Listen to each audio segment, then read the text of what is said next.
I told you I don't even have my microphone.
All right, I know before we did that, I said I was going to do a short one, but I couldn't help do a hype video. Who doesn't want to watch a bunch of highlights from the Jaguars? All right. Heck yeah. So today is July 18th, is another show from the Jaguars Fan Battle Podcast, a member of the Fan Battle Sports Network.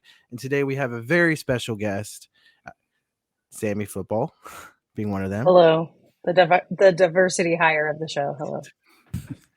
And, of course, Mr. Mike Dempsey, the one and only Jacksonville's own. I appreciate that. Thank you. What's up, guys? Thanks for having me. Thanks for coming on. We super appreciate it. I don't know about the others, but my Jaguars thought process is essentially made up between you and your co-host show. It's really nice of you to say. I don't know how to respond to that other than we appreciate you listening, and we just like being, part of the conversation. That's what we are. You know what I mean? Like, our opinions mean no more than anybody else's. Yeah. We just want to be a clearinghouse for people to bring them there and talk about the team we all love.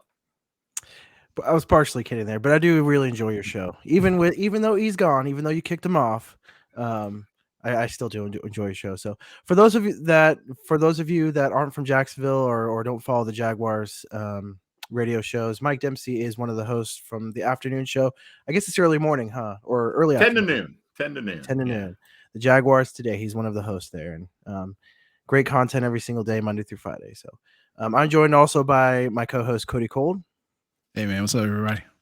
What's up, Cody? What's going on, Mike?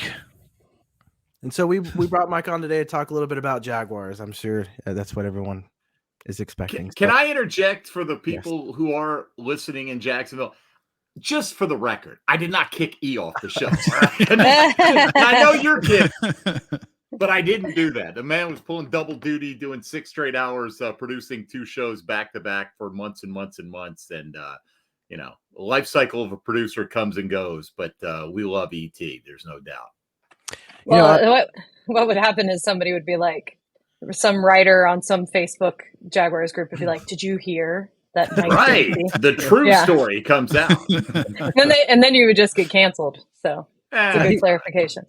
Was he your co-host yesterday, or he sat in for a segment yesterday? Okay. ET's around the bill. I love ET, man. He's like my bro, and I see him every day. It's not like we see each other any less. It's just we're not working directly on the show together, but he's a talented guy, and got a feature on the Jaguars pregame show last year, and that role may be expanding. It's not my place to talk about that. That's a great guest. If you want to have your next guest on any kind of Jaguar podcast, ET is the life of the party, man. There's no doubt. What I enjoyed about hearing from ET, I feel like he knew anybody and everybody that was somebody in Jacksonville. It was always fun to hear him talk about, "Oh yeah, I know him. We go way back." It's true, and anybody who meets him, it's like they've known him for years. We did a couple of Super Bowls together where we go to Radio Row, and ET, I'm not young enough to go run with the Bulls anymore, and ET would be rolling in at like 5 a.m., but he'd be ready to roll when we hit the air in the morning. And all these players would be coming up to, "Hey, man, it was a lot of fun." And we're like, wow. You're like just random guys. He can hang. Oh, he can hang with anybody, Sammy. He's like name dropping. He's like, yeah, let me tell you a little bit about what Calvin Johnson's really like. And I'm like, just pump the brakes, brother. Yeah. He's impossible to keep up with. Let's say that. But he did that for a while. I miss those days. God. Yeah, I mean, we all do, right? Mm-hmm. Yeah, he produced our show for nearly, I want to say 5 years. And I brought this up with him on the air. Emmanuel Thalloran, for folks who don't know, ET, very creative. We call him by his initials, but that's what he goes by. And I asked him, I said, how long have we been doing this as we were winding down? And I'm thinking, like, in my head, I have no concept of time. I'm like, 2 years, 2.5. He's like, bro, it would be 5 years in like November of this season. So I was way off, but time flies, man. He's an asset. He's just, life of the party. He loves the Jaguars, loves Jacksonville, and he's born and raised and the whole 9 yards. Just can't say enough good things about that guy. E to the T. Come on, somebody. E to the T. Right. So before we get started rolling into Jaguars talk, I just kind of wanted to learn about the man behind the mic, the man that we listen to every day talk about the Jaguars. See maybe what kind of person he is on the outside of those walls at 1010XL. And kind of like we talked before, feel free not to answer any of these. But my question would be, it's kind of two parts. So your favorite concert that you've ever been to. Oh, okay. And then the second part would be a concert that you would like to go to, whether the person's alive or dead. All right. The first one's easy for me. It was the 1989 The Kids Are All Right tour with The Who in Tampa. They played for 3 hours, no opening act, not necessary. Greatest rock band of all time, in my opinion. U2 and The Who are my two favorite bands, but they played it all. If you know The Who, they played everything from Tommy. They played every hit. They played obscure stuff. They just never stopped. I mean, at that time, Roger Daltrey had to be in his late 60s. The guy's like 80 or something. I don't know why. I'm bad with the ages, but they had tons of energy. Easily my favorite concert. Loved it. Went with some guys I worked with, the high school buddies at the time. It was a summer deal. I was in college, and we blew the doors off that thing, man. I would say if I could go see Pink Floyd live, never got a chance to do it, that would probably be the way for me to go. Like, I've seen a lot of the big ones. I've seen the Rolling Stones. I've seen the Eagles, seen the Grateful Dead. I don't, I'm forgetting a bunch of them off the top of my head, but most of the ones I've wanted to see, I've been able to see, but I would say Pink Floyd, probably the one that got away. Nice. So does the Mosh Planetarium not count? No, but they do. I think I love that kind of stuff. The laser light shows that they do and all that. It's fun. Yeah. So I think it's very cool, So, look, we had plenty of pseudo Pink Floyd concerts in my dorm room back in the day. All right. Throw Delicate Sounds of Thunder on repeat or whatever, and they're timeless to me. I just love some of the classic rock bands. Oh, for sure. Yeah. And I'm sure you saw the news coming out. I guess Leonard Skinner, right, will be playing. Was it this year or next year?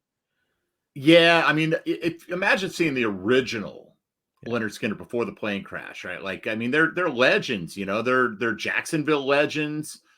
Their gym teacher, Leonard Skinner, is a legend, who they named the band after. I think they went to Forest High School, if I'm not mistaken. Yep. Who doesn't get down to like Leonard Skinner Golden Platinum? Just every hit is a mega hit on that thing. You can play that all day. So. Yeah. Sam or Cody, you guys got any questions for him outside of Jaguar related? Oh yeah, outside of Jaguar related. Sammy's like, let's get to the Jaguars. Come on. I'm here for the good stuff. Hey, who cares what concert Dempsey went to in 1989? This is ridiculous, right? I was only 3, man. I'm just kidding. Hey, good for you. I was not. I was 20 going on 21 at the time. God, that's crazy to me. But okay, go ahead. Yeah. Sorry, Cody. That's all right. Oh yeah, so one of your things is coming up with nicknames. You got DD, Fat Tony, ET. You recently came up with. I have Hacker and B for both mine too. So. Sweet, you did Hacker? Oh, I had Hacker. Hacker was easy. He came in one day. He was an intern at 9:30 when we were all over at the other sports station years and years ago. And he was interning on my show, and he came in, buttoned up, khakis, little golf shirt, probably buttoned all the way up to the collar. And I'm like, man, like this guy rolled in off the PGA Tour. I'm like, he must be some kind of golfer. And he's like, if you know Hacker, if you don't, this will go right over your head. But he goes, dude, Matheny beats me. Matheny was my producer at the time, Jason Matheny, who worked, if you go back to Chris McClain, he worked over at the Bowl back in the day, with Cole Pepper and all those guys. And I played with Jason Matheny, and he was terrible. So I'm like, so he beats you. You got to be some kind of hacker. And that's all it took. And he was Ryan the Hacker from that point on. And to the point now where he calls his son Little Hack. So I feel like that's funny. Yeah. I didn't know that. Huh. I actually have a funny story about like the network in general. And then of course, AFC South Fan Battle. So it was actually one of your old producers. Was he a producer? He worked at 1010 that convinced us to create this into a podcast. His name is Matt. Okay.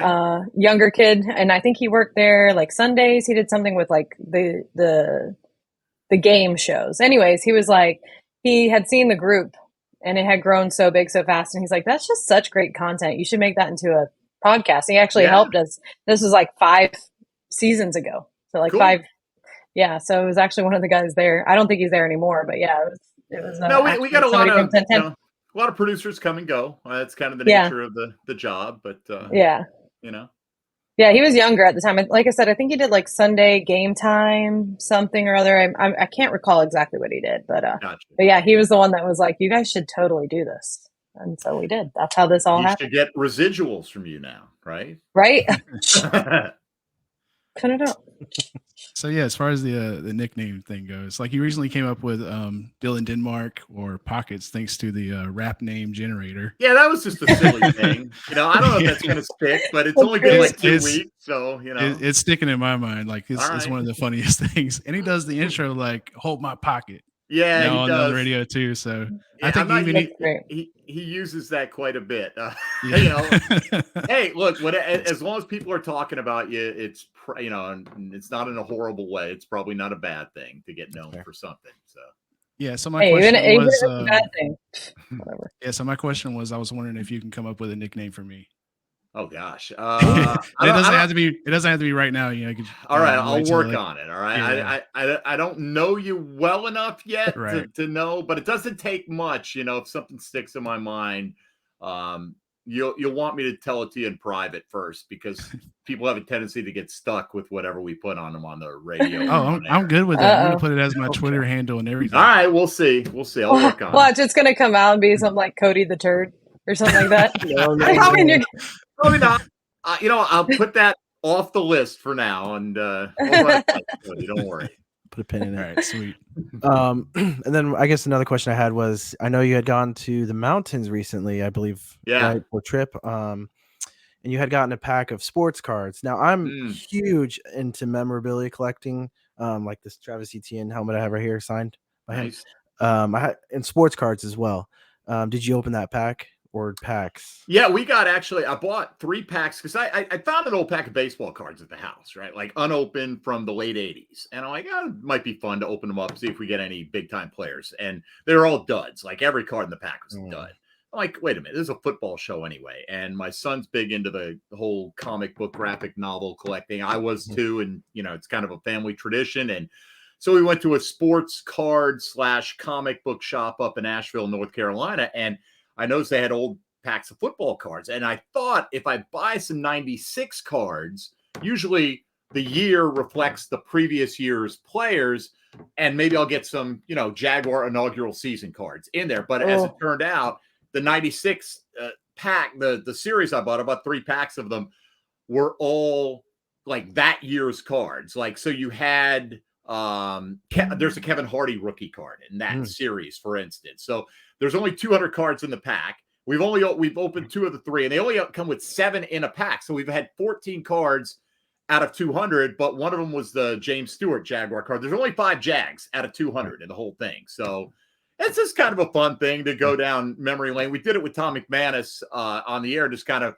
let him Tom reflect. McManus. Yeah, Tom, for folks who don't know, or maybe, out of the market, I imagine most people listen to this know, former middle linebacker for the Jags. So he played against all these guys in that era. So it was kind of fun for him to reflect on, like James Stewart, who, talked about what a gym rat he was. James Stewart could, I don't know, was it deadlifting or it might have been benching like 400.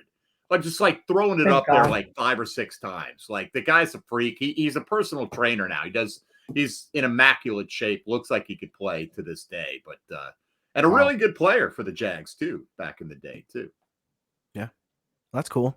So you still have some more packs to open? I got one more, and I bought some from the 2022 series because they have Trevor Lawrence on the outside of the pack, and I'm like, I got a few of those. The second year cards. Hey, look. And every time we do this, someone will text into the program, oh, it must be a really dead time, slow news day.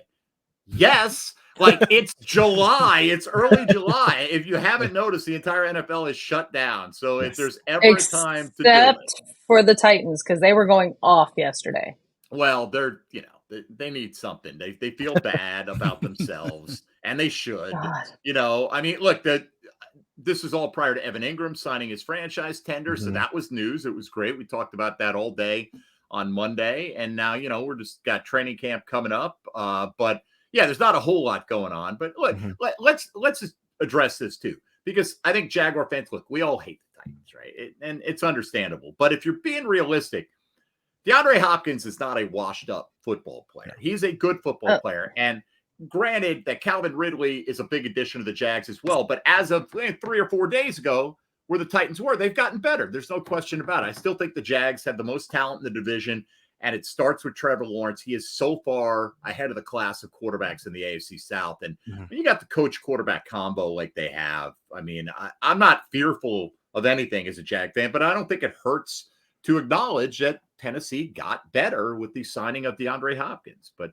Tyson Campbell will lock him down. Not worried about it. I said that the Titans went from below average to mid. So congratulations. Yeah, they're mid. Them. That's good for them. Mid is good. Yeah. My college age son laughs every time I try to use any young person vernacular. So mid is one that gets him to roll his eyes pretty easily. You're in radio. You have to stick up with the time, so you're relatable to your audience. But at the same time, the audience is not stupid. They know who I am. You know what I mean? Right, they know I'm not this cutting edge, up to the moment. in certain departments, I'm up to the moment on the Jags and the NFL. What I need to be. A lot of my pop culture references are a little bit dated, so it's a good thing we got Dylan Denmark in there to. Bring the average age of the program down a little bit. And there's nothing wrong with that. I feel like nowadays. Yeah, I like that though. It keeps it classic. Like I can go back to and listen to your show from a couple of years ago and it still stays the same, and I don't have to learn new lingo to understand it. Right. Well, the best thing is, Cody, is that it's changing is that we're not going, damn, how many losses in a row is this, right? I mean, now we're like excited. Oh my God. with reason to believe it's sustainable. I mean, we all went crazy in 2017, and rightfully so. And look, we love Blake. We love the boat, right? Everybody loves Blake Bortles. But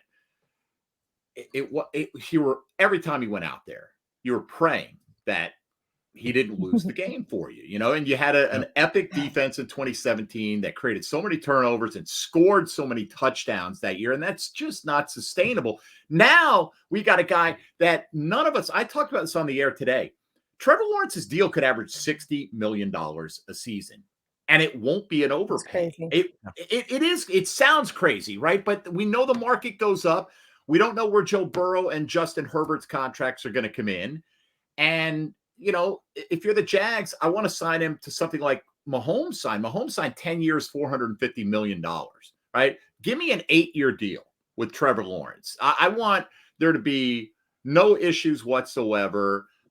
Then when you're bargaining with the city on getting this new stadium financed for 2026, 2027, get it remodeled, rebuilt, whatever, you point to and say, look, we got this guy locked up. He's going to be at the height of his powers in his mid to late 20s. And, I love the fact that Donna Deegan, the new mayor, has been a lifelong Jag fan, been a season ticket holder the whole time. She was at the ribbon cutting ceremony today.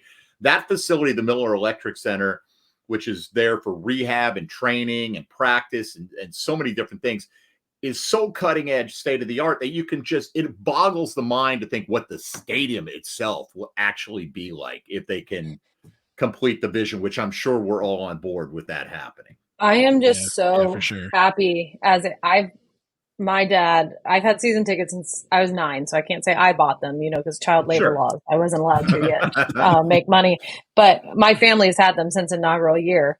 And it's like crazy, the slow progression. Like Jacksonville has always been so far behind, so decades behind. It's always the fight. Like, we want to progress, but we don't want to spend the money. And it's like, I'm so happy that things are finally happening for the Jaguars that are like, we can finally put the whole moving narrative behind us, because they wouldn't dump this much money here if they planned on moving the team, and I'm just so happy to finally see like things moving along with the team as far as facilities and just excitement. And it feels good to be a Jaguars fan. There's no question, Sammy. Look, if they get the deal done, there will never be a question again. But if they don't get the deal done, the lease only runs through 2030. So they have to get the deal done. There's no other way around it. If you want to continue to have the Jacksonville Jaguars for many decades to come, so our children and their children can enjoy them and be part of the legacy of Jaguar fandom, and hopefully many, many Lombardi trophies coming to Duval, you got to get it done. But I think all sides understand that. I think there's going to be some tense moments because that's how big money negotiating is. It just is. But, I mean, there are plenty of cities where an owner of a franchise would just go to the city and say, you pay for the whole thing or I'm out of here. That's just the way it is. And Houston Sean Conant has not done that. He's the guy's invested so much in this team. He spent more free agency money than like anybody since he bought the team. So that's a tremendous outlay of cash. And, this performance center, they want to revitalize with a 4 Seasons hotel. They have a vision. And this is a guy who came to America. He's the classic American success story. A couple $100 in his pocket, goes to school, builds an empire on automobile bumpers of all things, and to the point now where he is literally one of the richest owners in the National Football League. Happy birthday, by the way, 73 years young. Oh, it's his birthday today? Yes. Happy birthday, Sean. God, I look like he does when I'm 73, man. I hope I make it at 73. But, by the way, I imagine billions of dollars buys you pretty good health care as well. So there's that. But, let's get this thing done. No doubt. Yeah, I'm definitely excited about that. For sure. So kind of staying on the same topic, from the media's perspective, what is it like covering the Jaguars from, after the AFC Championship run in 2017 versus this past year? What's the offseason like, the comparison? Oh, well, I mean, that offseason was exciting, right? I mean, a lot of us were picking the Jags to go to the Super Bowl in 2018, and it kind of fell apart. The big difference here, and look, I say the big difference, there's a lot of differences. You have the quarterback. There's no smoke and mirrors with this thing. All right. We all expected Trevor Lawrence to be great. He had to shake off Urban Meyer. We call him Urban Miller because he couldn't get any players' names right. So why should we say his name right? I mean, I will never forgive him for Josh Lambo ever. James, the running back. Like, you don't know James Robinson's name? Like, what? Anyway, so the big difference, you got a quarterback and you got a proven Super Bowl head coach. But the intangible difference is, back then everyone's jockeying who's getting paid, who's getting this. Look, Evan Ingram got paid this offseason. It wasn't a big free agency year, but this is more about a we versus me situation. I know that sounds cliche, but we got to give a few credits to Trent Baalke for helping build a locker room that's got really good football culture, that it's not a me thing. There's nobody showing up in a Brinks truck saying, pay this man, bringing his own hype man with him in Jalen Ramsey, and then faking an injury when he didn't get what he wanted immediately. I mean, I can't imagine this with this football team, that these guys really, I mean, I'm not trying to be Pollyanna, but they're fun to root for. That is a big difference. It's a group that you feel like is not going to squander the opportunity. It doesn't guarantee that they're going to have the ultimate success, but it won't be for, I don't believe, for people pulling in a bunch of different directions. I think they've got a common vision, and led by Doug Peterson and Trevor Lawrence, I think they're on mission to fulfill it. That's what I said. Different Doug, better QB. That's the difference. Yeah. And by the way, I love Doug Marrone. Doug Marrone's as down to earth everyman as you'll find. Yeah, he was super cool coach in the NFL. But was Doug Peterson's more proven? He's got a better track record. That cachet of being a Super Bowl champ and doing it with Nick Foles. I mean, you got better raw material at the quarterback position. There's no question about it. So wouldn't you have loved to see the Jags go up against that Nick Foles led team, and so close that year too? Yeah. We'll have our shots. So moving on to, I hope so. I know you probably already talked about it, but this is the most fresh news that's come out of Jacksonville in a while, right? Evan Ingram's finally signing the 3-year contract versus the tender. What does that mean for the team moving forward? Now, I know there's a lot of really positive implications. That's one less franchise tag that we have to possibly worry about next year that we can use on somebody else instead of having to figure out, okay, eeny, meeny, miny, mo. There's continuity there with Trevor Lawrence and him. What about like Brenton Strange's growth, I guess? Will that affect that there at all? Yeah, I think there are a lot of positives here, right? You mentioned a couple. I think one is the locker room sees if you sign a guy to a prove-it contract and he proves it, they're willing to pay him, right? And they got it done. And Evan Ingram is ecstatic to be here. I mean, we all have seen the tweets, how he's home. He loves being in Jacksonville. I'm not around practice every single day due to the nature of when I'm on the air, but the people who are all will tell you Evan Ingram may be the hardest working player on that team. So you want to reward those kind of guys. You don't now, as you mentioned, like next year, Calvin Ridley's playing on his 5th-year option. So is Josh Allen. If you need the tag for one of them, well, it's available now. You don't have to worry about we've got to move on from Evan Ingram. It just gives you some continuity. It gives Trevor, what do you want to do? You got a young quarterback. Surround him with weapons, man. That's what Peyton Manning's Colts did all the time. They leaned into it. All right, defense, we'll worry about that. We got Freeney and Mathis. We'll worry about the rest later. Let's keep giving him weapon after weapon after weapon, and let's maximize what we've got. And I think that's what the Jags have tried to do over the last couple of free agency cycles, and obviously trading for Ridley. So, signing Ingram is a great thing here. Doug Peterson has shown the ability. Look, they won the Super Bowl with Zach Ertz, and they turned around and drafted Dallas Goedert and, leaned into that. And they used Trey Burton a lot during that Super Bowl run as well. He's the one who threw that Philly special pass. But look, Brenton Strange, rookie tight ends don't typically light the world on fire. So anything Brenton Strange contributes this year is almost a bonus.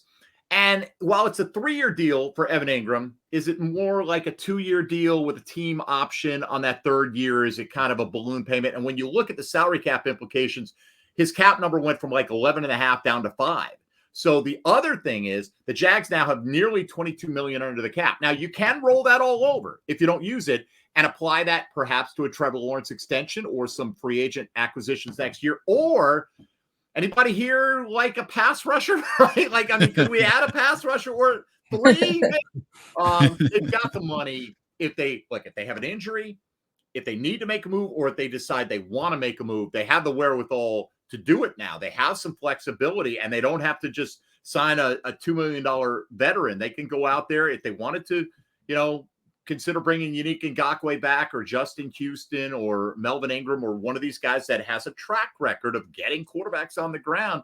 They've got the ability to do it. So will they? I think most Jaguar observers think that they're kind of pumping the brakes to see what they look like in training camp in that aspect. But still a lot of them out there on the market, and I'm holding out hope that they sign one. Mike, if they bring Ngakoue back, will you ask him to unblock me on Twitter? I'll ask, but there's no guarantees. What did you do, Sammy, to get the block is the question. So do you remember when he was like getting really upset at the end of the season? He kept doing the whole give me my money Yes, stuff. Sure. And then we were like, fine, bye. So he had tweeted something when Jalen Ramsey did the Bussin' with the Boys podcast. Which I know the guys love to say, I love Jalen Ramsey, but I'm bitter about Jalen Ramsey after everything that went down. So Ngakoue posted Truth Hurts after that episode aired. And so I reposted Lizzo lyrics And I said, yes, truth hurts needed something more exciting. New man on the Minnesota Vikings. Oh, wait, I mean Ravens. Oh, wait, I mean Raiders. Right. Truth hurts. Here's the truth. And look, I would love Jan. And then he blocked me. Well, but Jan's what they need, right? Jan is a guy who's automatic upgrade to the pass rush. And I think he sees himself, though, at 28 years old, as still a starter in the league. And the Jags don't have that position to offer him. They're not putting Trayvon Walker or Josh Allen on the bench. So, that's why I lean towards Justin Houston, who's 34 years old, but got acclimated to playing that role for Baltimore last year and had 9.5 sacks off the bench. I mean, and they did it for like $4 million. Here's the truth about Jan. He can't play the run. And everyone knows it. So he's a liability when he's on the field on first and second down. And he has bounced around. And had he taken the contract offer that the Jags had put on the table, he would have been so much ahead financially where he is now, but he overvalued himself. And look, you're worth what someone's willing to pay you. That's what they say. It's capitalism. It seems like with that defense in particular, that they all kind of, because they were so good all together. They, I mean, you obviously like Jalen Ramsey. I hate to say it, was worth more. But it seems like they all kind of did that. They all overvalued themselves. They all kind of like went out. But and Jalen's great, and I have no quarrel with him wanting more money. My quarrel is if you fake an injury and don't play, you're quitting on your team, and I cannot abide that. I'll never forgive Jalen Ramsey, and people tell me all the time, "Get over it, get over it." No, it's not like I'm going to show up at his house and egg it. I just why don't not respect him because I don't know where he lives. Can we maybe get the address, Sammy? Let's talk offline. All right. Yeah, that's actually sounds like he is in Miami now. Just kidding, Jalen Ramsey. If you're listening, I would never egg your house. Do that. If you get egg on your house, it's not us. It was not us. No. Yeah, it was me. Maybe it was good. Yeah, I'm in a tough place there. I'm a tough place there. I'm a big Florida State fan, so I absolutely love what he did for us up in Tallahassee. The way he left Jacksonville, still a little sour about that one. You know what about that though? Like I'm a Florida State fan as well, but I totally separate college fandom from pro fandom. Yeah, I did not know that. Yeah, I love Fred Taylor, man. I love him. Every time the Gators lose, I stick it to Fred on the postgame show every single week. I let him know, and then he starts bringing up 97 and all that. I love it. Hey, that's the thing. The whole debate about if the Jags do get a stadium deal, where should they play? Right? Should it be Gainesville? Should it be Orlando? Should it be Daytona? And a lot of us at 1010 have said Gainesville makes the most logical sense. And then I hear on social media, "Oh, you're a bunch of Gator homers." And you're like, what does that have to do with anything? I just don't understand that. It's a pre-made stadium. It's close geographically. Like you don't have to pour an extra $100 million into the upgrade. I don't care where they play. Oh, I saw. Was it you, Cody, that said I refuse to go to the swamp? Was that you? No, it wasn't. You're a Georgia fan. Yeah, I'm a Georgia fan. I wouldn't be bothered by going to Gainesville, just to watch the Jags play. The only thing, like the parking in Gainesville, I know that would suck, and the traffic. I mean, it's just back roads to get there or whatever. That's why I would pick Daytona over the swamp. I live 45 minutes from the Speedway, so I'm right there with you. But. Yeah, but after hearing your news today about how they, if they would be able to host a playoff game there, that kind of took me off a little bit. Yeah, wait, playoff game. The president of the Speedway was on 1010 yesterday, right? And they asked him like, "Hey, January rolls around, we expect this team to be good. What happens if the Jags have a home playoff game and you've got the Rolex 24 Hours in Daytona?" And he basically said, "Well, come January 1st, racing's our priority." Well, how's that? That's a non-starter. I mean, usually the regular season ends in early January. And I mean, look, you got a 27-year-old, roughly Trevor Lawrence leading a 13-4 Jaguar team. And now we've earned the right to have a home playoff game. So let's go play in a facility that we haven't played in all year. It kind of negate now, even though you'd have more fans localized, it would negate some of that comfort level of playing. I don't know. I mean, I can't speak for the Jags. Couldn't you? We probably could. I mean, I guess you could play a playoff game in another stadium close by. Well, you could. That's the thing. Like, could you play the regular season in Daytona and then play the playoffs in Gainesville? You could, but would it feel or even one of the other home field advantage? Yeah, I guess depending on the outcome, it could be, we got Atlanta, New Orleans, Tampa, and Miami all close. So I think that would be even worse though for Jaguars. Yeah. Like go take a trip to Atlanta to go see your team play, and then you're really, and it's the same thing. Whether it's not that you just for a playoff, I feel like maybe like a playoff, right? game. But that's the most important time of the year, and you've earned the right to have that comfort level of sleeping in your own bed and not playing a road game and having your routine not be interrupted. And I don't know. I mean, again, I can't speak for the Jags. Maybe that would not be as big an issue for them, but it really made my ears perk up when I heard him say that. Well, I went to that. Go ahead. Sorry. I was just saying, well, especially when you're at that level, that elite of a level, the little things like the routines. I mean, that's a big difference maker. I mean, they lost to the Chiefs by 7 in the playoffs last year, right? If that game's in Jacksonville, is it different? Maybe. I don't know. Maybe not, right? I mean, it's not a guarantee of success, but there's a reason why you play for home field advantage, Anyway. That's true, because I think about that Green Bay, was it New Orleans game that they played in Jacksonville? Right. Oh, what a boring game. That was such a boring game. Right. You don't have your home. I don't even remember the second half because I was like, I'm just going to drink because this game sucks. Hey, good idea. I will say this. I think we'll all agree we'll put up with any inconvenience for 2 years, because if they have that inconvenience, it means they got the deal done, and we're going to have a new stadium. And in 2028, we're going to be like, man, it was all worth it. It was all worth it. Let's go win a Super Bowl in Daytona. I don't care. The Super Bowl still counts. It still counts. It still belongs to the Jaguar fandom. And by the way, we got 3 full seasons before we get there. Let's win 1 or 2 before then as well. So, and then let's open things up in 2028. What about, so I had read news out of Gainesville. I guess they had proposed like an $900 million upgrade for their stadium. But they're doing that anyway. They're renovating their stadium regardless. Will that affect us being able to utilize their facilities? I don't know if that has come out. I've heard we're getting a little onto thin ice in terms of my expertise here.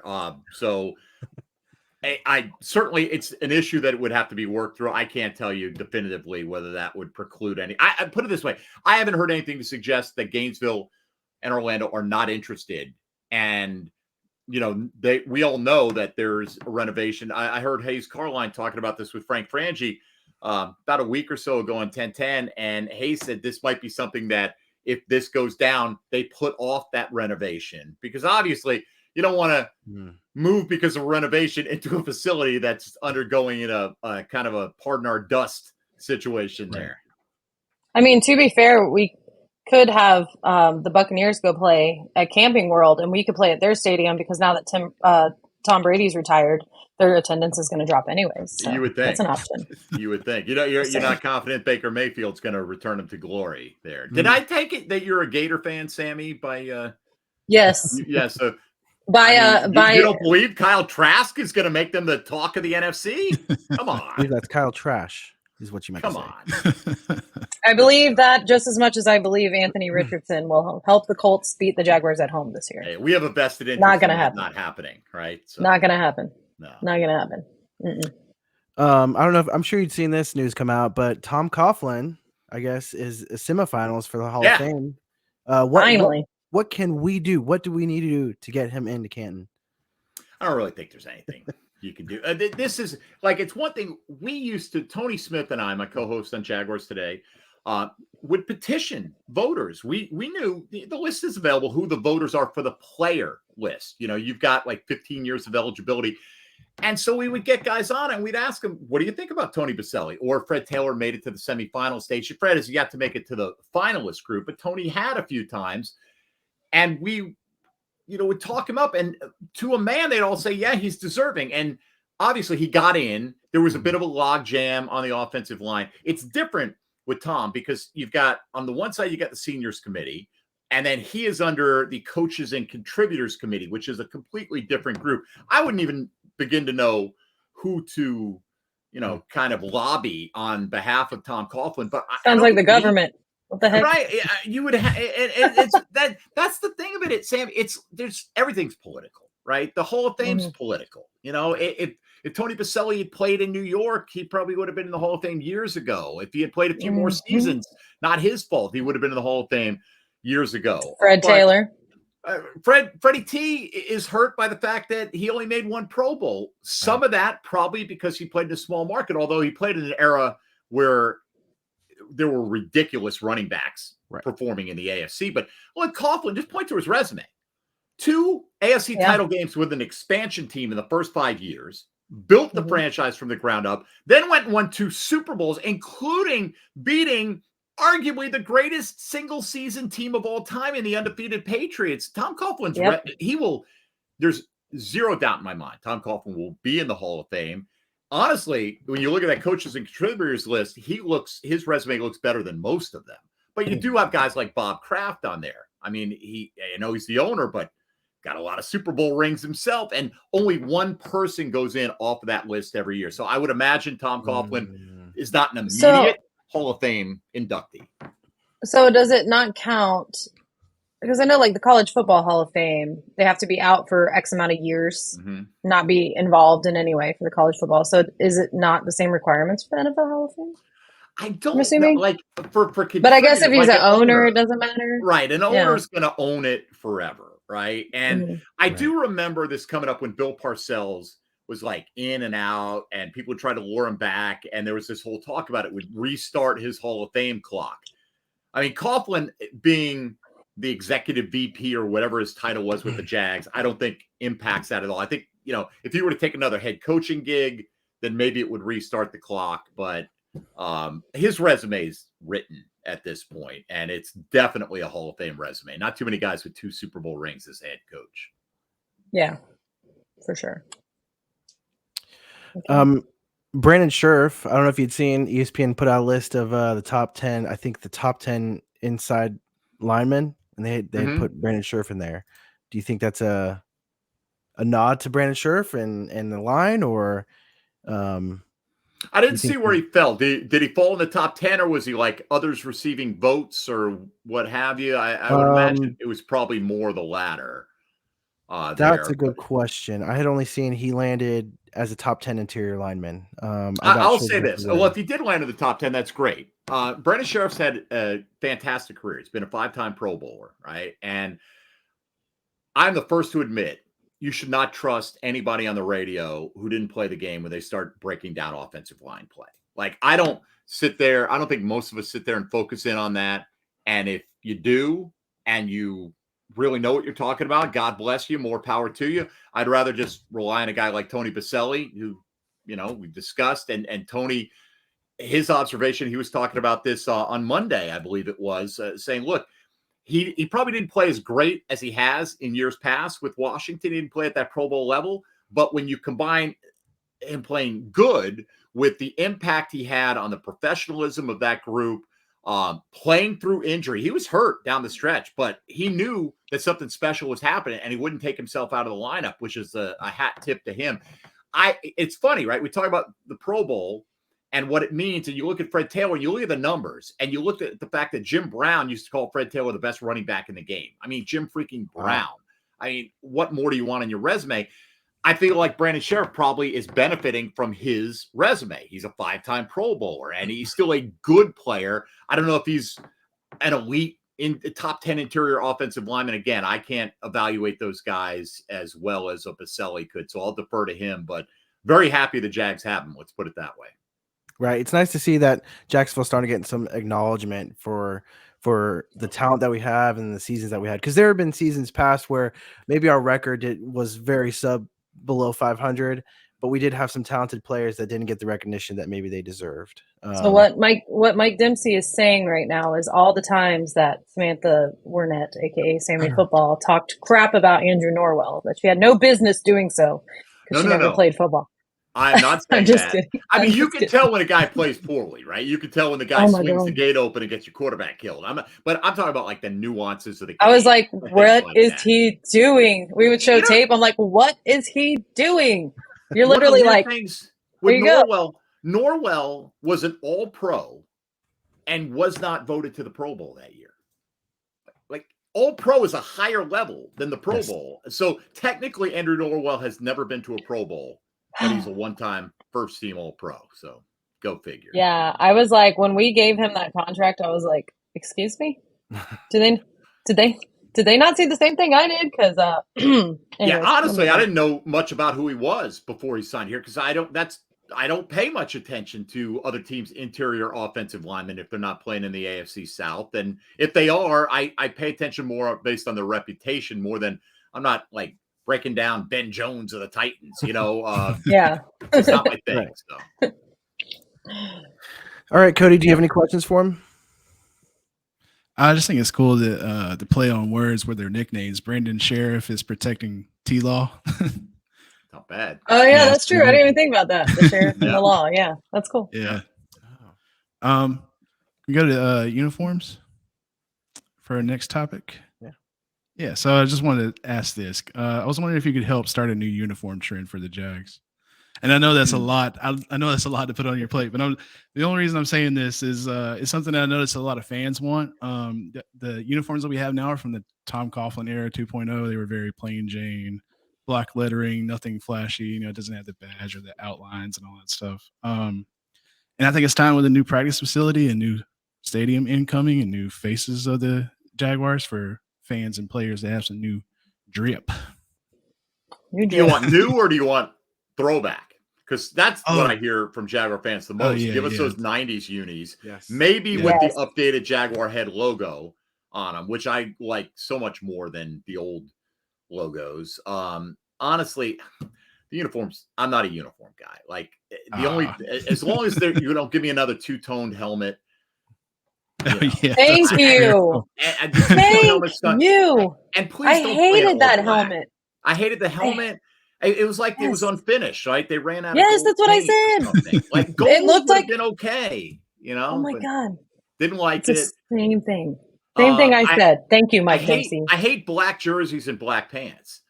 Players like it because it makes them look tough, they think, or something. But so many, it's teal. Teal is your color, right? I mean, little gold accents and black accents and all. Teal is the Jaguars, And how come we've never done Jaguar print? I know it's kind of like, girly or feminine maybe, but a little bit here and there wouldn't hurt anybody. Come on. I mean, as an alternate, design something, Sammy, suggest it, make sure you trademark it first though. And tell the kids to get me a coloring book when I get done. There you go. Right. So you want, Cody, you want new uniforms entirely? Is that what you want? I mean, it's just that I like the teal. I like the ideas that you're putting up. And I think that like a lot of the stuff that I've seen out there as far as like fan inspired uniform designs are, better than what we have now. And I think that a lot of them are asking for it in general. Like even you said the throwback uniforms are pretty cool too. The concepts of those seeing like T-Law, or whatever. It was just really cool to see for me. And it's just been forever. Like, like I said, with the Tom Coughlin 2.0 era, which is something that we're out of and beyond of, now. So yeah. Well, I'll say this: we're locked in for 2023 at least. So I'm with you. I see some fan-inspired stuff like Matthew, that teal helmet, right, over your shoulder. Who wouldn't want that, right? I think those look fantastic, But I don't know this for a fact, but I gotta imagine who's the uniform suppliers at Nike, Reebok. I honestly don't know. Look on your tag there, Cody. It's probably Nike, right? So. You probably have to go within Nike's parameters and stuff. But I think if a team went to Nike and said, look, this is the look we want, make it modern, but this is the basic look we want, they work for you. So it could get done. I'm more worried about, and I'm sure you all are as well, the talent in those uniforms than anything else. So, you can wear all white. If you win the Super Bowl, I don't really care. It's like that Cat Williams sketch. Did you see it? Great America. I don't know. I know who Cat Williams is. I may have seen it, but oh my gosh, you have to watch. Just watch the first 10 minutes of Great America by Cat Williams. He goes on a tangent about Jacksonville, and he says, in Jacksonville, there's stuff that's not the top is the top, and he's talking about the Jaguars. And he says, forget all them stats and accolades. He says that our players look like models on the sidelines because our uniforms look so good. No. So It's a slight to the Jaguars, but it's also funny because he filmed it in Jacksonville. So yeah, I wouldn't, exactly say Cat Williams' style is my taste, so maybe he wouldn't be the best judge for what I would like. Yeah, that way. But at least he gave us a compliment, right? It may not be how good the team is, but yes, I would rather that. Please get ready for it, though. Sam. You know what's going to happen, everybody, right? I mean, the bandwagon is getting ready to get filled up, and it's already starting. It is, and that can be frustrating too, because people like to crap on Jacksonville. They like to crap on the Jags. People who've never been there, they have this outdated impression of what the city is like. First of all, hope you never set foot in the city. We got enough people here. I love it. In Northeast Florida, like y'all don't know what the hell you're talking about. But now it's going to swing. The pendulum's going to swing to the other side, and you're going to have people tell you, I've always liked the Jags. I've always thought that, well, look, Trevor Lawrence, it's like low-hanging fruit. Everybody knew as soon as Frank Gore got a first down for the Jets, clinching that win, that Trevor Lawrence was going to be a Jacksonville Jaguar. So it's not like, it took much to see that they had a chance to really turn things around coming, but everybody wants a piece of it now. Yes. I say bring them all. I love it. It's better than the alternative, right? That means we're doing something right. Right. People want to be associated with it now. Yes. And also, like I said, I'm a big sports card collector, and Trevor Lawrence cards are skyrocketing right now. So yeah, there you go. Sam, anything else from you? Questions? I was just going to ask you specifically. Even the other day, when I was out of town, I heard that you had given us a shout out on your show, and my family in particular listens to your show. My dad every day, so I'm like, Dad, were you listening to Mike Dempsey this morning? And he's like, yeah, why? I was like, you gave me a shout out on the show. He's like, oh, I didn't hear it. He probably didn't care, but that's besides the point. You've been doing this for a long time. You're kind of like in everyone's like living rooms, cars, driving to work and stuff like that. And so everybody kind of knows you, and you become the voice of the Jaguars. Really, don't tell anybody else I said that. But what is all the time that you spent doing this, all the time that you've been here in Jacksonville? If you had to break down your favorite moment with this team, what would that be? It's a big one. It is a big one. Is usually one of my go-tos. Okay. So I can't say for sure.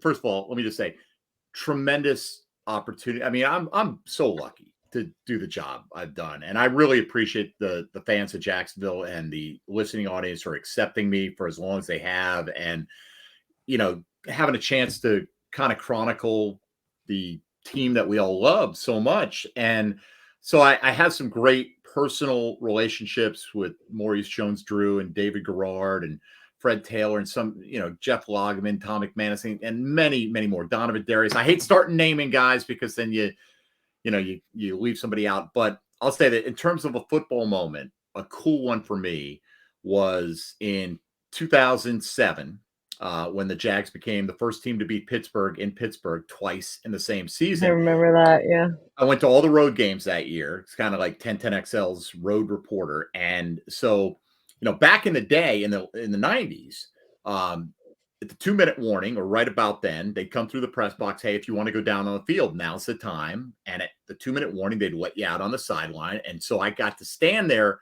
like in 96. I was like a kid working at a radio station, didn't know what the hell was going on. And I'd be right there next to the bench and the place is going crazy. You could feel the air vibrating.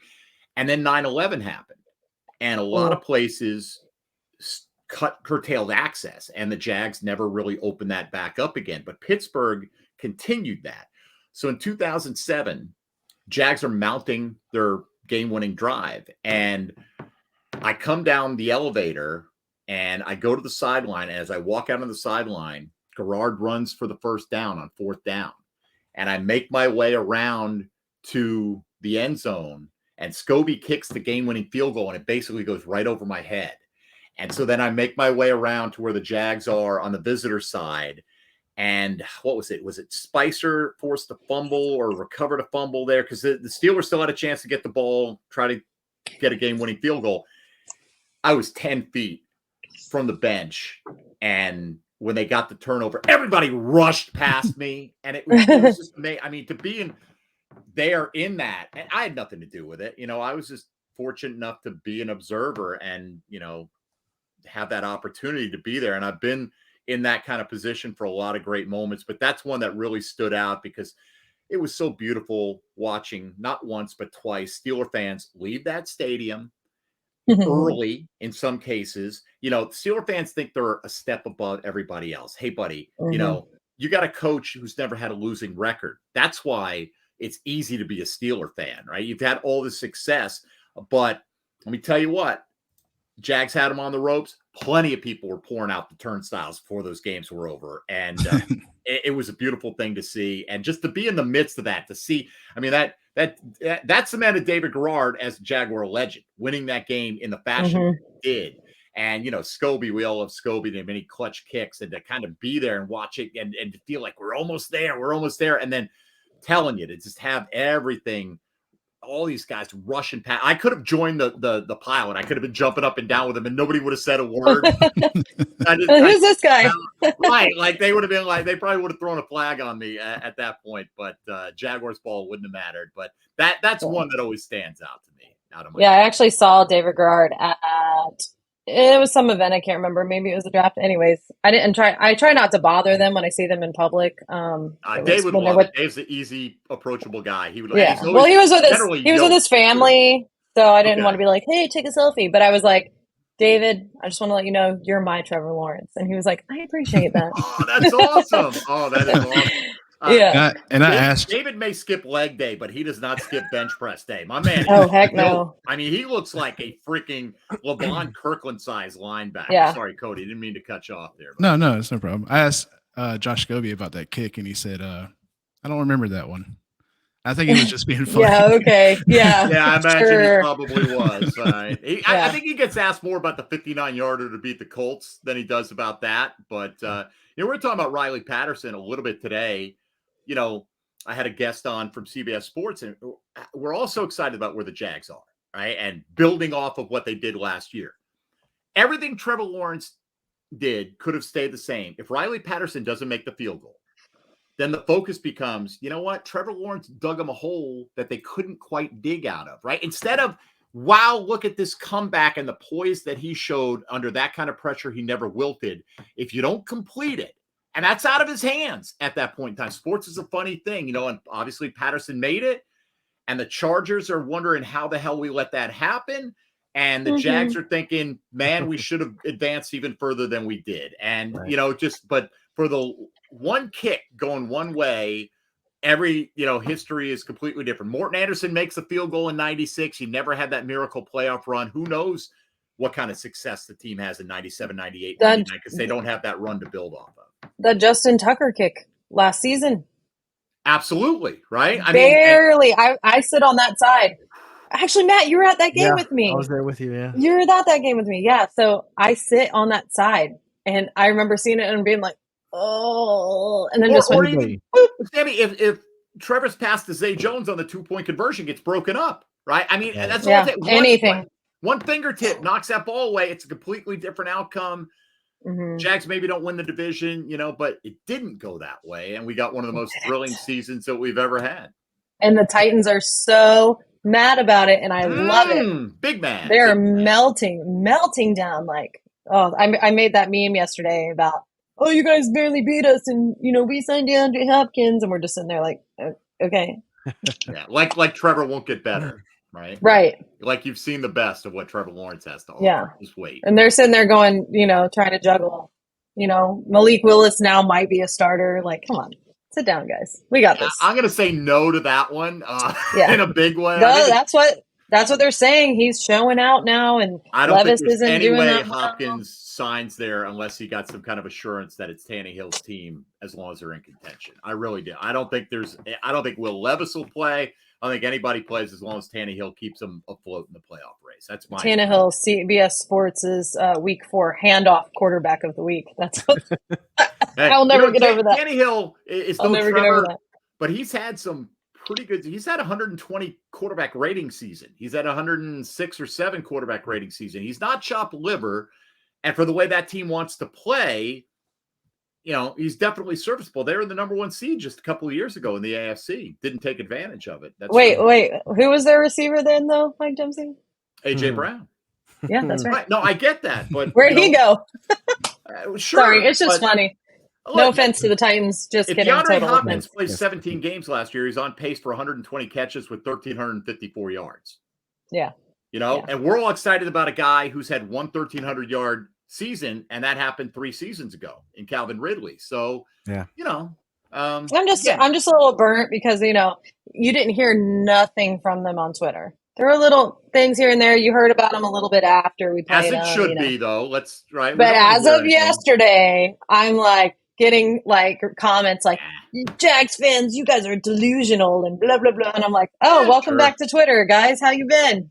What's been up? Did you guys do anything lately or something? It's desperation. The writing's on the wall. Look, they try to move on from Derrick Henry this year. If they do, it's a complete rebuild, right? So what has Henry got? 1 more year there, probably. Tannehill will be gone. It'll be the Will Levis regime, and good luck with that. And so funny. Next year is going to be a start over campaign for the Tennessee Titans, and we're going to revel in it because it's going to be just continue to build here in Duval. I have a feeling that Jacksonville in Nashville in January is going to be the game to travel to. It's going to be hopefully they got the division locked up by then, and we're we may be benching a bunch of guys that week. Yeah, that'd be great. Still win. So then we can say what they say to us. Like, what do you mean? We are, right. Whatever. DJ Beathard whipped your ass. Yeah. Read it and weep. No, so we'll close it out. I have one question for you. I know you're big fantasy. For those that don't know, Mike Dempsey also has, I believe it's XM, correct? Sirius XM, do the fantasy channel and NFL radio a little bit as well, but 4 days a week right now on the fantasy channel. Who would be your dark horse fantasy candidate for the Jaguars? We talked about this, Cody and I, on the last pod a little bit. I don't think there are too many dark horses here because you kind of know who the established players should be. Most people are projecting Ridley to be the most productive wide receiver.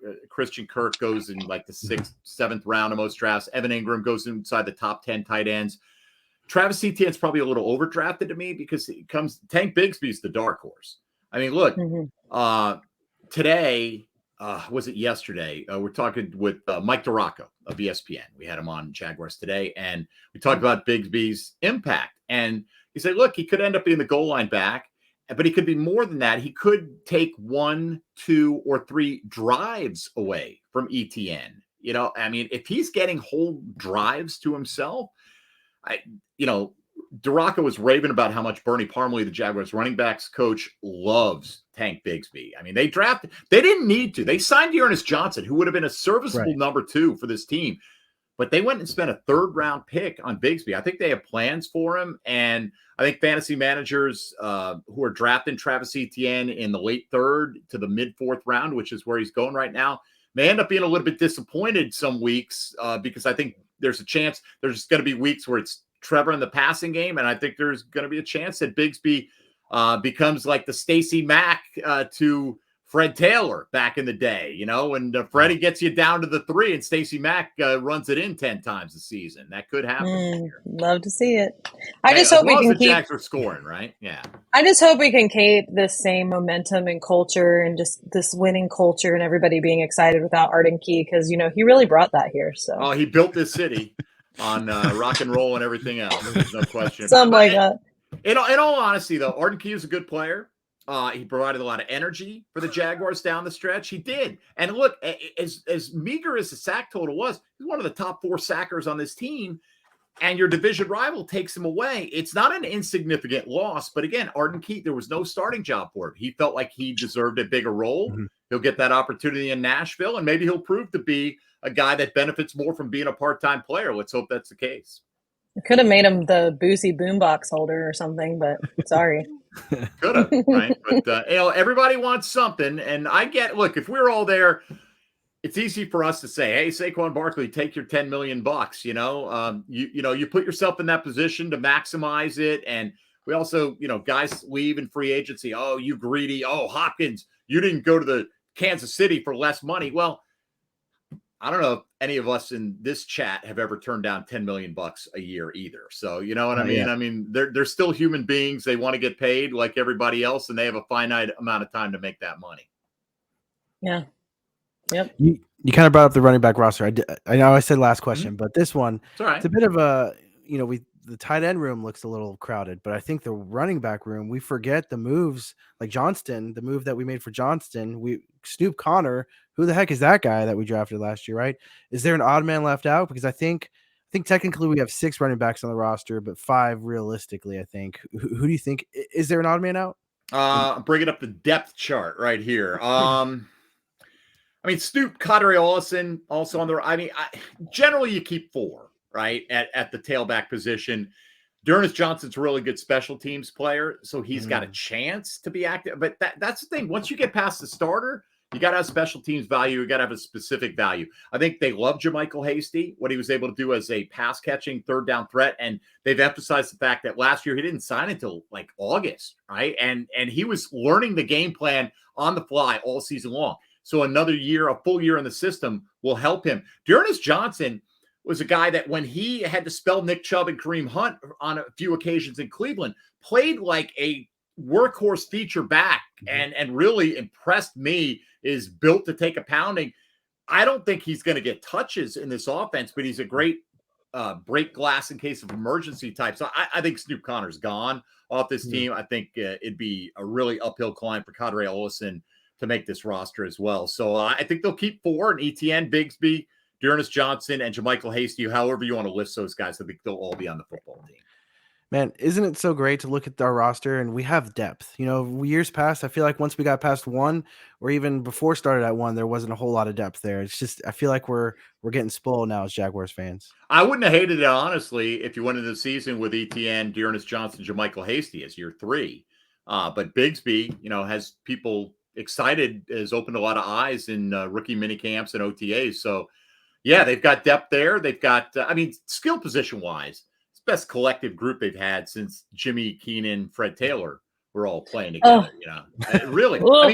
You haven't had a wide receiver group this good since Jimmy and Keenan were together. And, Travis Etienne needs to prove that he's even approaching Fred and MJD's level, but collectively, and then you add in Evan Ingram, who may be the most dynamic pass catching tight end they've ever had, even though it's only been 1 season. Trevor's got toys to play with. And look, Trevor Lawrence is at worst, in my mind, I'll tell this to Dave's face, David Garrard, he's already the 2nd best quarterback in team history, right? I have to give the nod to Brunell. Yes. He was a 3-time Pro Bowler. He went to 2 AFC title games.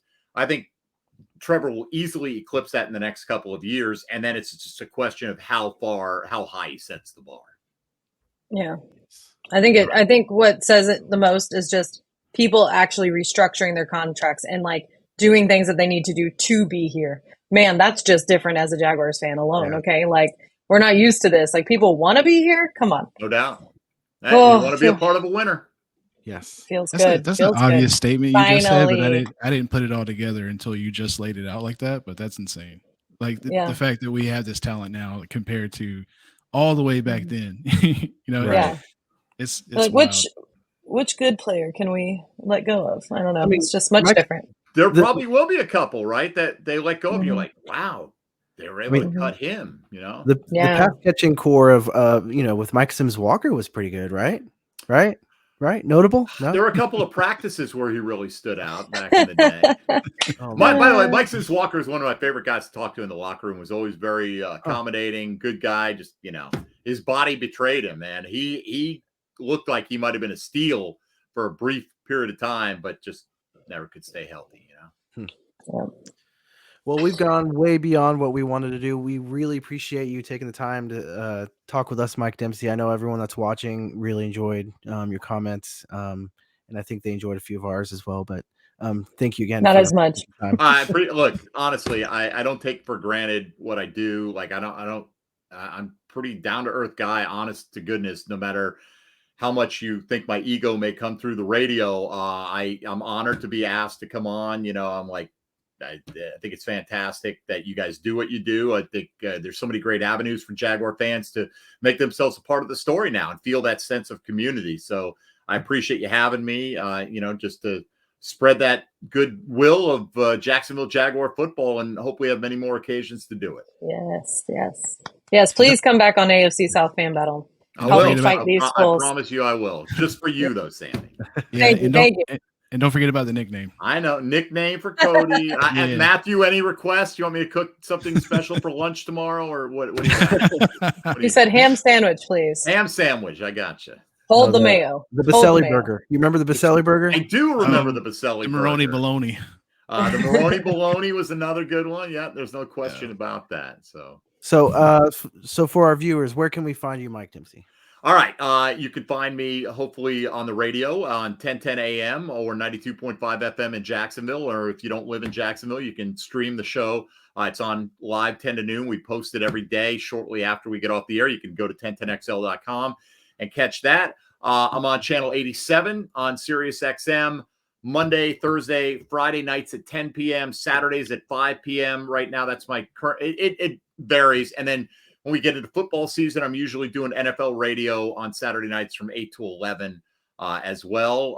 Occasionally a podcaster over at fantasyguru.com talking, what else? Fantasy football. And on Twitter at MD_1010XL, where all those things are right there in the bio. So if you didn't have to have a pen handy, I appreciate everybody who checks me out in any format, but particularly 1010XL. That's the one that makes it all tick for me. And on game day, Jaguar pre and post game show with JP Shadrick and Bucky Brooks and Fred Taylor and a great group of folks over there as well. And if you can't catch them live, what I do is I just go to the Apple Podcast and I download the 1010XL and just go through there and look at the Jaguars Today while I'm mowing the lawn or something. It's great. Appreciate there's the 1010 app too. I think there's a 1010 app and a 92.5 FM app. I'm not sure why. There's two. Actually, I do, because sometimes if we have like live play-by-play going on, we'll have a talk show on one, we'll have a game on the other. Oh, right. Makes sense. Generally, you can listen to either one for Jaguars Today. Which, by the way, I got to give a shout out. Tony Smith's been with me on the show every day. He'd be a great guest to have on. Tony's fantastic podcaster, one of my best friends, certainly probably the most important coworker I've ever had. We've worked together for years and years and years. ET was a great producer for a long time, but we're excited with Dylan Denmark. And, once we get in season, David Garrard Mondays, Jeff Lageman Tuesdays, a combo of Donovan Darius and John Ogier on Wednesdays, Mike DeRocco on Thursdays, Tom McManus on Fridays is the regular. My favorite. Routine. Love Tom McManus. I will make sure I tell him that. He knows. He was on this show. He was the first football player. Again. Trust me, I know Tommy. Yeah, that's true. Do you ever get Pete Prisco on your show? Yeah, occasionally, but he's on every week with Frank Franchi. You know what I mean? So we all try to, like, Baselli's on every Monday with the drill in the morning. It's not like Tony wouldn't come on with us. We have him on occasionally, but we all try to have our thing, and we know that if you want Pete, you can go to the 1010XL app, download that segment, just listen to that every single. I think he's on Fridays with Frank and Hayes and Lauren in the afternoon. And then we'll just round out the crew. Cody, where can we find you? At Cody Cole Gaming, Twitter and Facebook. And Sammy? You can find me on Twitter at Sammy Football with an I, and of course on AFC South Fan Battle. It's at 9:30 Eastern on during the off season on Sundays, and then we move to Monday nights during the regular season at 9:30. And sometimes on here when they invite me for the diversity hire. For the diversity hire, yes. You can find me on Twitter at Matthew G Sports. We also are the Jaguars Fan Battle, so we're on all the social medias. We're still working on our OnlyFans, but that's in the works. And again, we're part of the Fan Battle Sports Network. I'll pay you to not do that. You can go to fanbattlesports.com, find some awesome articles there written from us, and unfortunately the Mayo loving Titans as well, and other teams on the AFC South. But again, Mike, we really do appreciate you coming on and taking time out of your day to spend with us. Thanks for the invite. I already got my 18 holes in today, so I was free and clear, baby. I do appreciate it, guys, and I'll come back and let's keep this thing going, and let's hopefully have a lot of Jaguar victories to celebrate together this year. Yes, sure. yes. And we'll end it on, come on, somebody. Come on, somebody.